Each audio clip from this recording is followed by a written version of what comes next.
Okay, good morning to all present here. So just to recollect what we have seen in our previous class, we were discussing about the design of keys and design of couplings in our previous class. So I hope you may remember that this is where I have been stopped in my previous class. So we were looking into what is a key, what is a keyway, what are the different types of keys, what is coupling, what are the types of coupling. So this is where I stopped my class in my previous class. So the couplings can be further classified into rigid coupling and flexible coupling. So it is very clearly given in this particular slide what is a rigid coupling. So rigid couplings are used to connect two shafts which are perfectly aligned. So I can take the example as again a motor coupled with a pump, so which is nothing but a flange coupling. Flange coupling is one of a rigid coupling. You can see here it is over here. So flange coupling is one of a coupling which is used as a rigid coupling. So from the name itself we can easily understood what is the meaning of rigid and what is flexible. So once fixed, for example, the rigid couplings are used only when the shafts are aligned perfectly, because the axis should be exactly, then only we can use this rigid coupling. But what is flexible couplings? In the sense, you may know what is the meaning of a flexible. I can adjust it accordingly. Okay, so flexible couplings are used to connect two shafts having lateral or angular misalignment. I have given one of the best examples, a propeller shaft. So most of the heavy vehicles has this propeller shaft. So where the output from the engine would be connected to the input of a differential.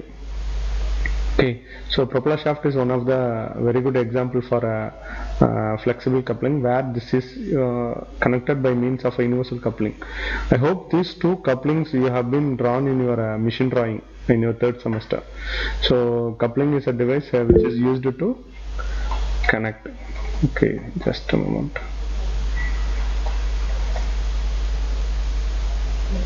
I'm sorry.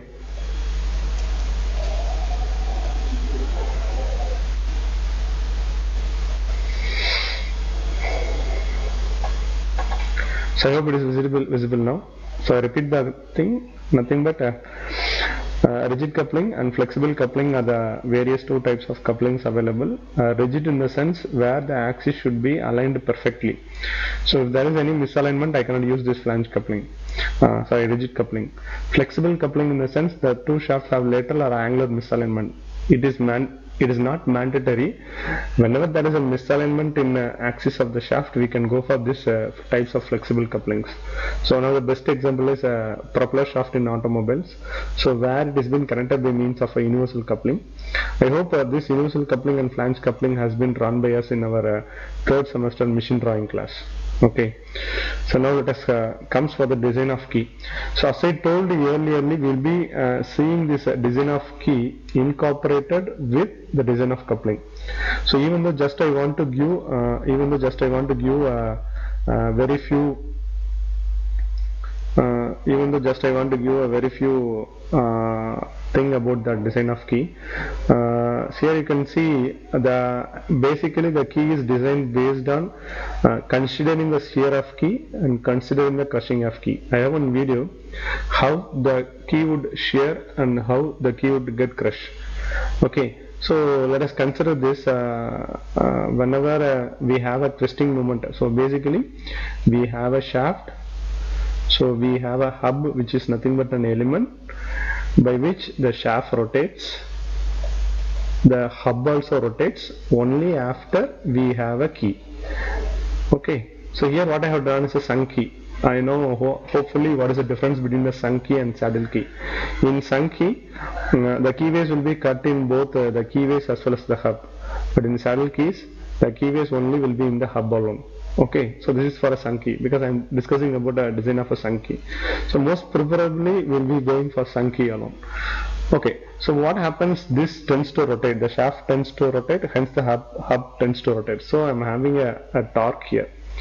So that is the reason that is the reason why I'm considering this particular torque here, because the power can be transmitted only by if there is a torque in a particular shaft.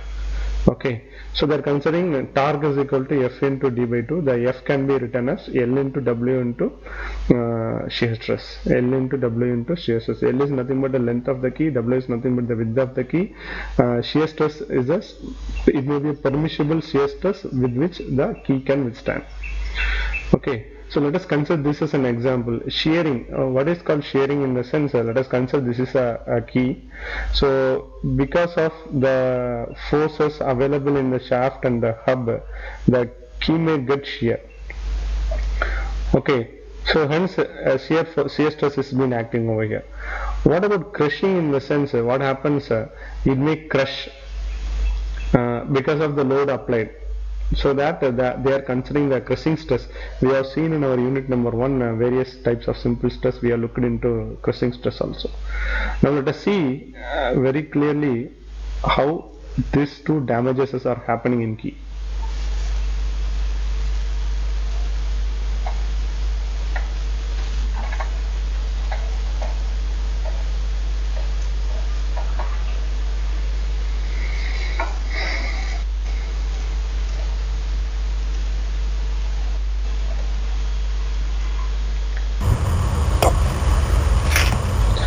You can see manually the load is been applied. You can see this is the key, this is the shaft, and outer is a hub. So now what happening is the shearing of key is happening.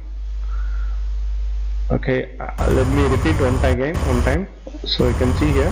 So this has been rotated. You can see once the shaft tries to rotate, the crushing and the shearing is happening. See, now it is shearing.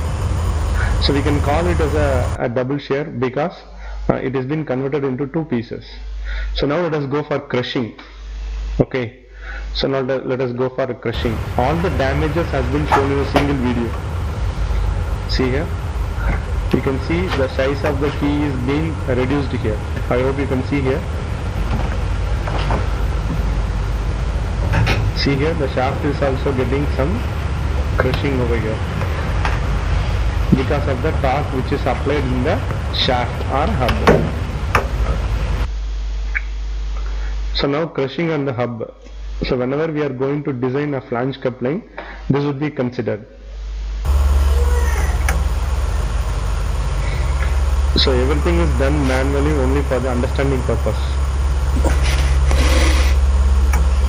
See, now you can see the hub area. You can see here the hub area is being subjected to crushing.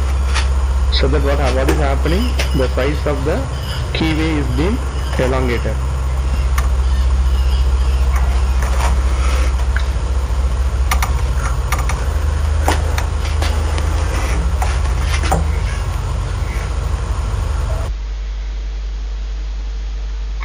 So torsion shaft breaking.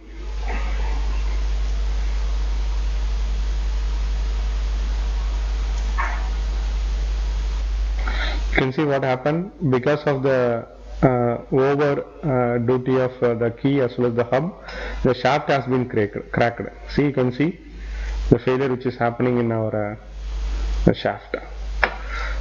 Okay, so now let us go back and see. That is the reason why we are studying about the crushing of key and the shearing of key. So now let us see about the why we want to design with the crushing and shearing. Okay.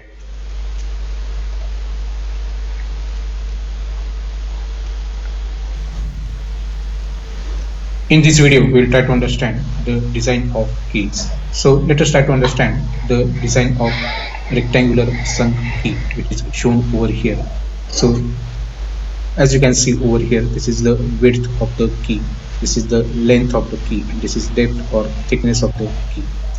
As we know that key is used for temporary fastening of shaft and hollow. So it is very clear it is used only for temporary fastening. So since it cannot be used for a permanent, but whenever we want to remove the particular joint, we have to either damage the key and we have to remove it. This is one of the drawback in key. Hub or mouth. Now here we have shown the solid shaft and hollow hub. So this particular shaft is having this external keyway, and half of the external keyway, that is the internal keyway, is made in this particular hollow part, which is known as hub or mub. Now we have inserted the key in this particular slot or the passage which is formed, so that it will connect this shaft with this hub. As you can see over here, this is the tangential force which is applied when the shaft will rotate, or when the shaft starts rotating. This is the radius. So this force multiplied by this radius is nothing but the torque which is exerted on this particular shaft. Okay, this is what we have seen in the formula. You kindly make a note of this. So the torque is nothing but the force applied on the key into the half of the diameter of the shaft. This is the torque which is available in the particular key. So we are using this formula. The force, what is force is, we are calculating the area, and what is the stress applicable, and we are So deriving the as you can formula. see over here, the shaft, key and hub, they are acting as a one unit, and therefore all of them, they are subjected to the same torque, that is force into radius, that is F into d upon 2.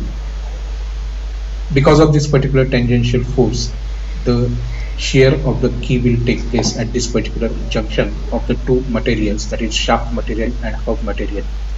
For the sake of simplicity, we have converted this particular key in three-dimensional form. Half of the key is shown in the shaft and half of the key is shown in the hub over here. Because of this tangential force, there will be shear that will take place, and as the shear takes place, this is the area which is resisting the shear. So you can see that this is the width and this is the length. So W into L, that will be the area which is resisting shear over here.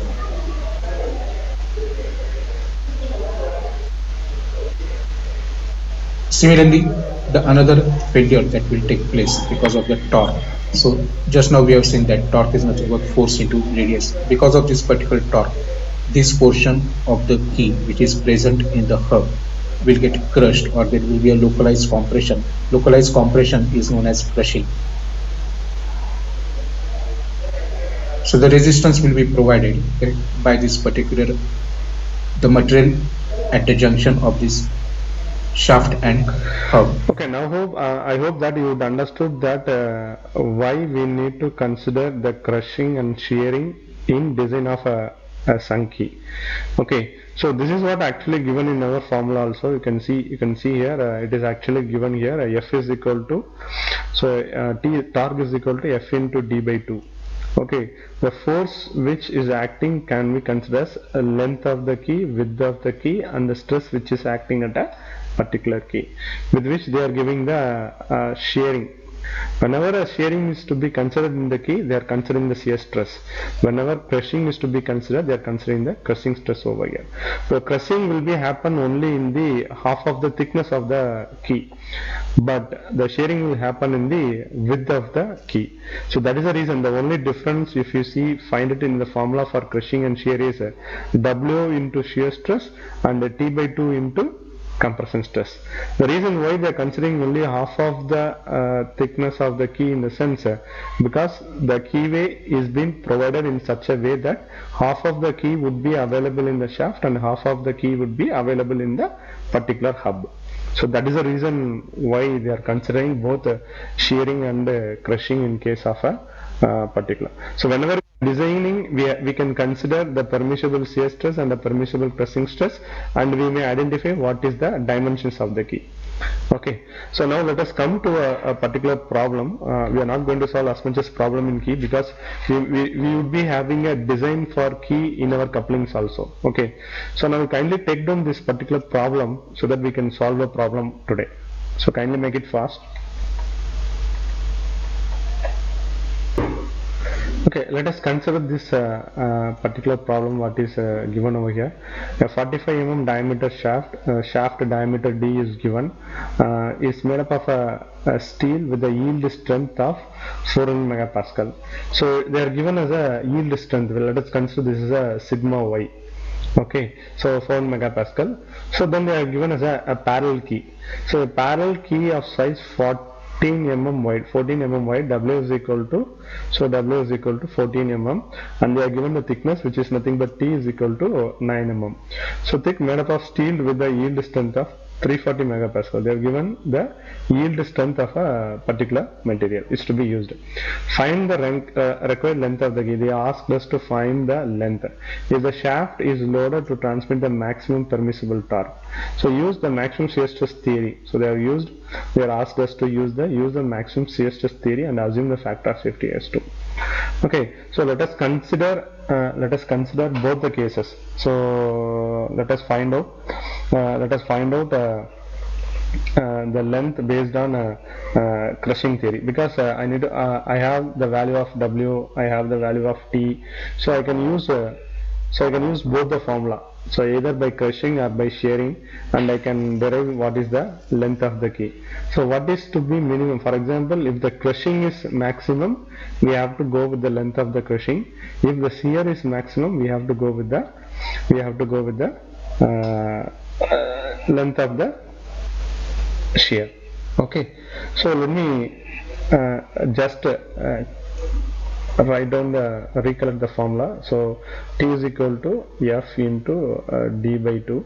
So if it is a shear in case, so this can be converted into, so L into W into shear stress into D by 2. Okay, so here I doesn't know what is a tau value.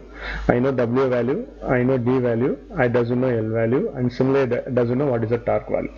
So the first work would be, we have to find out the torque. We know the formula for torque can be written as T is equal to, so pi by 16 into tau into d cube.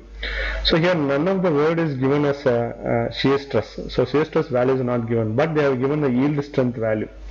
You remember one thing: if I doesn't know the value of shear stress, and if yield strength is given, the formula for shear stress maximum is equal to yield strength divided by 2 times of the factor of safety. I repeat again. So the formula for tau max is equal to, so yield strength divided by 2 times of the factor of safety. So now if I know the tau value here, I can find out the T value. If I know the T value, if I know the tau value, if I know the D value, and if I know the W value, I can find out the L value directly. So this is based on shearing. So but I need to find out in the way of crushing also.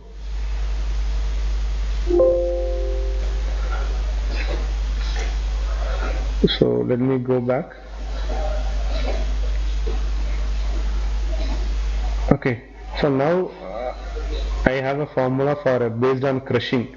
So let me go one by one. So based on shearing, so based on shearing, so based on shearing I can find out. So I doesn't know what is a tau max, so I'm writing it and finding out. So tau max is equal to sigma y divided by 2 times of factor of safety. So what is sigma y? Sigma y is given as 400 divided by 2 into factor of safety is given as 2. Okay, so now tell me what is the shear stress value. Calculate and tell me what is the shear stress value. Then I'm having 100. 100 sir. Okay, very good. 100 என்ன Very much sir. என்னப்பா Newton per millimeter square. Newton per millimeter square. Very good. So now I know the torque value. What is the formula for torque? Torque is nothing but pi by 16 into tau into d cube. This is the formula. I know the d value, I know the tau value. So you try to substitute. So pi by 16.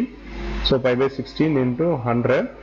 100 into what is the diameter value? The diameter value is 45. So 45 cube. Okay. And now tell me what is the torque value. So now tell me, you try to calculate it and tell me what is, this is 45 cube.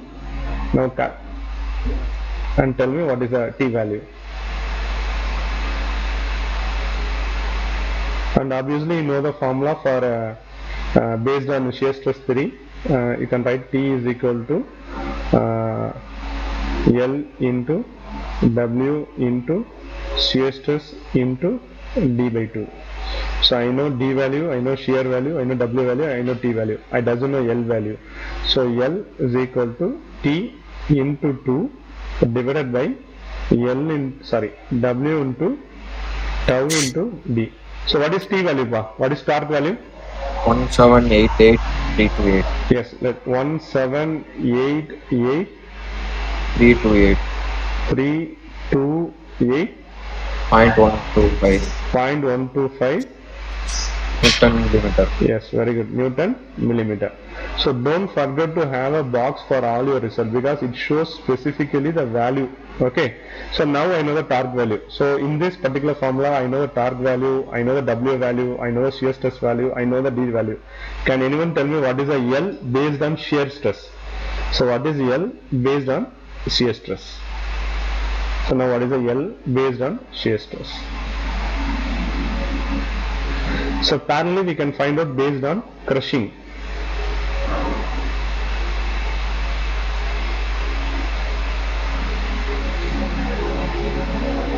So what is the value of L bar?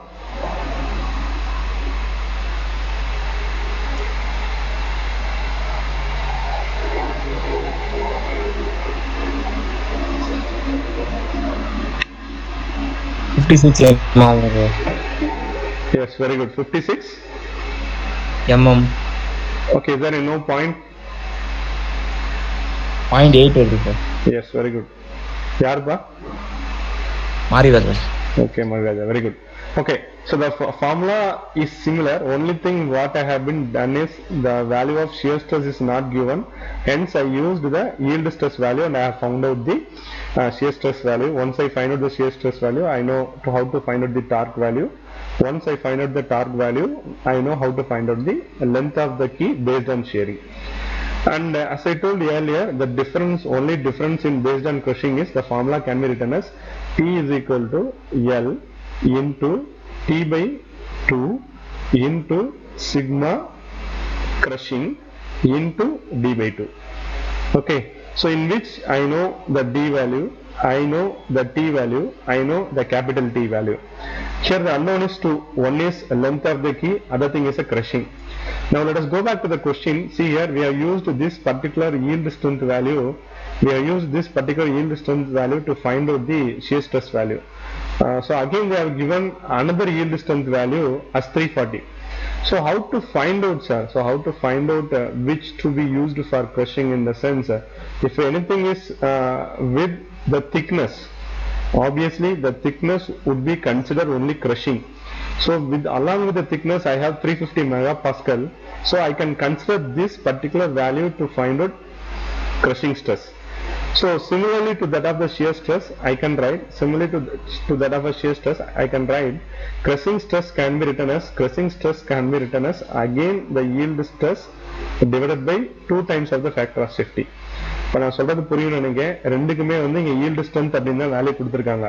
நான் ஏன் வந்து crushing stressக்கு 340 எடுத்தேன் அப்படிங்கறதுக்கான ரீசனை நான் சொன்னேன். ஏன் எடுத்தேன் அப்படின்னா 9 mm thickness அப்படிங்கிறதுக்காக ஒரு yield strength கொடுத்துருக்காங்க. அதுதான் 340.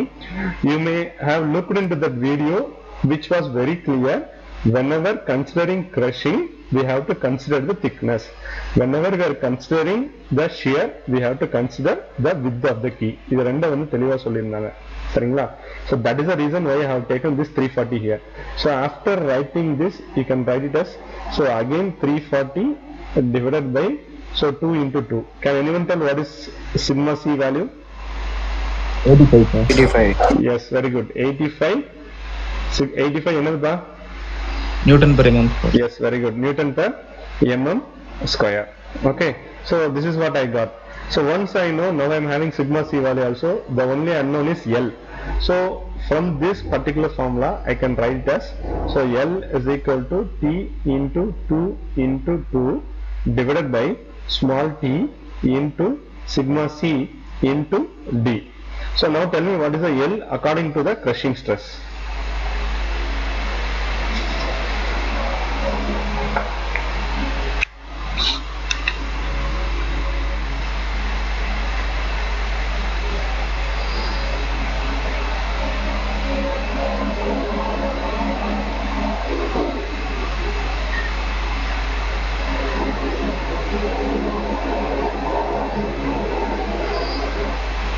207.79. எவ்வளோப்பா? 207.79 207.79 mm. millimeter. Very good. Okay, what about others? Have you completed?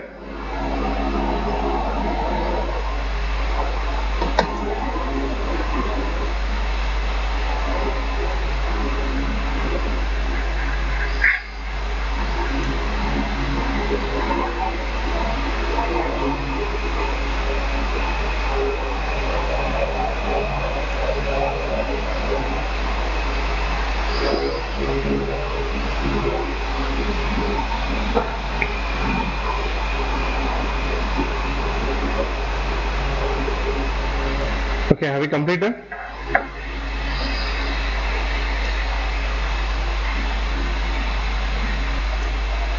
Okay, I repeat again. A shaft 80 mm diameter transmits power at maximum shear stress of 63 megapascal. Full stop. Find the length of a 20 mm wide key required to mount on a pulley on the shaft so that the stress in the key does not exceed 42 megapascal. So now if you have any doubt you can ask. So today we have discussed about design of keys which is based on crushing and based on shearing. If you have any doubt you can ask me.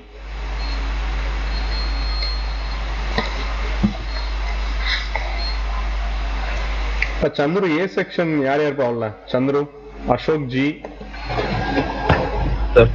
Ashok G valla, Manigandan irukingla? Manigandan Manigandan irukapla, Manoharan irukapla, Kadri வேற யாரும் இல்லப்பா A செக்ஷன்ல. ஹரிஷ் இல்ல. ஹரிஷ் இல்ல sir. என்னப்பா அரவிந்தா? அரவிந்த் வரல. S Aravind வரல sir. Aravind okay. இப்போ சுப்ரபலா நம்ம இதுல வந்து ஸ்ரீராம் அல்ல வேற? சார் ஸ்ரீராம் அல்ல வேற?